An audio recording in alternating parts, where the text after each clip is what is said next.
সিদ্ধাৰ্থই বহুত অভদ্ৰ হয় আৰু আমি তেওঁৰ লগত মইতো কথাই নাপাতো বেছিকৈ তাৰ লগত কাৰণ কি কিবা ক'লে আমাক উল্টাই মানে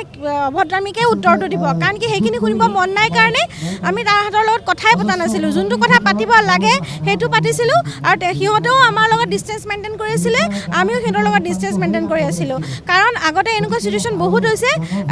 মানে কলকাতা এছ'চিয়েশ্যনক সুধিলেও গম পাব এজনী ছোৱালীক অকলে পাই পেলাই তেওঁলোকে গোটেই ৰাইজৰ আগত মোক যোনটো ব্যৱহাৰ কৰিলে সিহঁতে সেইখিনি কথা মই জুবিন দাক কৈ দিম বুলি কওঁতে সিহঁতে গৰিমাবক কৈছে যে গৰিমাবই মোক ফোন কৰিছে ফোন কৰি পেলাই কৈছে প্লিজ শতাব্দী এইবোৰ একো নক'বা কাৰণ কি দাদাৰ ব্ৰেইনত স্পট আছে দাদাক বহুত কষ্টকৈ আমি ভাল কৰাই আনিছোঁ এইবোৰ কথা ক'লে দাদা পগলা হৈ যাব আৰু ব্ৰেইন মূৰ চুৰ ক'ৰবাত মাৰি দিব অলৰেডি দাদা বহুত টেন্স হৈ আছে প্লিজ নক'বা সেইকাৰণে আমি বহুত চিন্তা কৰি নাই কোৱা আৰু বেয়া ব্যৱহাৰৰ কথা বৌয়ে জানিছিলে বৌক কৈছিলোঁ বৌয়ে তেতিয়া কয় যে নহয় তেওঁ আচলতে তেওঁৰ মাতটোৱে তেনেকুৱা আৰু সবে সেনেকৈ ভাবি ল'লে মানে সি তেনেকুৱা তাৰ মাতটোৱে তেনেকুৱা মানে গতিকে আমি সেইটো কাৰণে এভইডে কৰিছিলোঁ আৰু জুবিনদাৰ হেৰি কৰি মেনেজাৰ হিচাপে জুবিনদাৰ শেষ মুহূৰ্তত টকাৰ অভাৱ হৈ গ'ল কিন্তু মেনেজাৰ হিচাপে কোটি কোটি আলাদিনৰ চাকিৰ দৰে হেৰি কৰিলে এই বিষয় চৰ্চা হৈ আছে সি প্ৰথমতে আহোঁতে সি আৰু মই প্ৰায় একে সময়তে সোমাইছোঁ মই যেনিবা জুলাইত সোমাইছোঁ সি এপ্ৰিলত সোমাইছে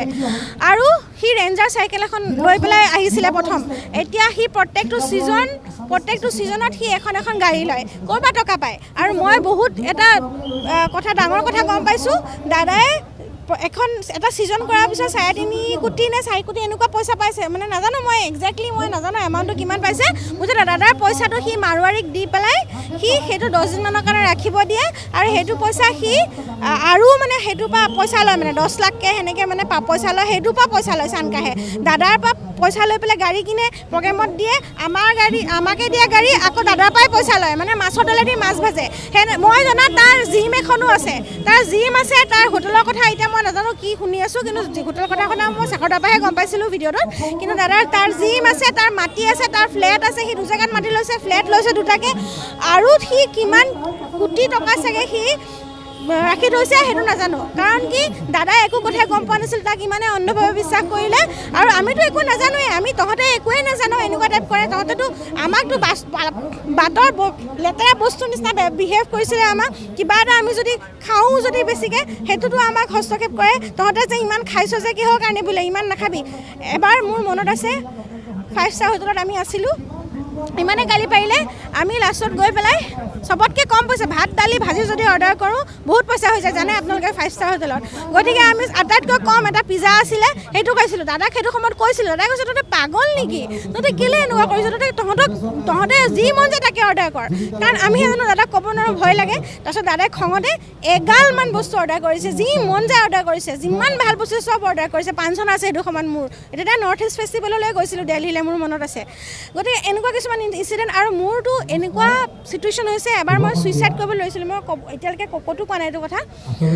মানে সিহঁতে এনেকুৱাকৈ মেণ্টেল টৰ্চ সিহঁতে বুলি যে কৈছোঁ ইয়াতে কিন্তু অকল সিদ্ধাৰ্থ বুলি নহয় গোটেই মানে কেইজনমান মানুহৰ কথা ক'ব লাগিব এতিয়া সেইটো মোৰ পাৰ্চনেলি মোৰ কিবা এটা মোৰ লগত ইনচিডেণ্ট হৈছিলে সেইটো দাদাৰ লগত কোনো ৰিলেটেড নহয় কিন্তু সিহঁতে মোক সেইটো ব্লেকমেইল কৰি পেলাই মোক আহি পেলাই কৈছে তুমি দাদাক নোকোৱাকৈ তুমি গুচি যোৱা আমি বুক কৰি দিম আমি মিছা কথা কৈ দিবা তুমি যে দাদা মানে হেৰি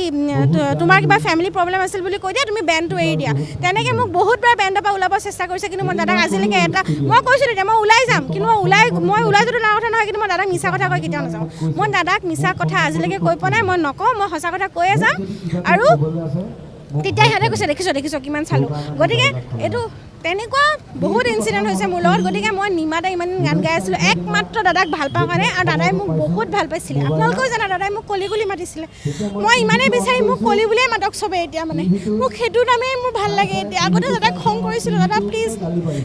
কেলৈ নক'বচোন মোক মানুহে চিনিয়ে নাপাব নহ'লে কিন্তু নহয় এতিয়া মোৰ এইটো পৰিচয় হৈ গৈছে মোৰ নাম কলি মোক কলি বুলিয়ে মাতিলে মই ভাল পাম এতিয়া মোৰ শতাব্দীৰ পৰা মোৰ নাম ভাল নালাগে এতিয়া মানে